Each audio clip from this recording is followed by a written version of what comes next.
आमच्याकडे सूर्य आज पश्चिमेला उगवला होता, कारण माझ्या नवऱ्याने माझ्यासाठी चहा बनवला होता आणि तो पण इतका सुंदर. पहिल्यांदा चहा पिले मी नवऱ्याच्या हातचा.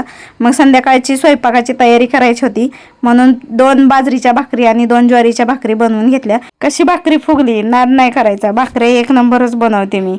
स्वतःचंच कौतुक स्वतःच करायचं, कमी पडायचं नाही कौतुक करायला स्वतःचं. मग करायची होती आम्हाला डाळ पालकची भाजी. तर पहिल्यांदा धुवून घेतली, स्वच्छ चिरली आणि त्यामध्ये थोडीशी तूर डाळ आणि मसूर डाळ टाकली, हळद, टोमॅटो, थोडंसं तेल आणि मीठ टाकलं आणि 2 ग्लास पाणी टाकून कुकर लावला.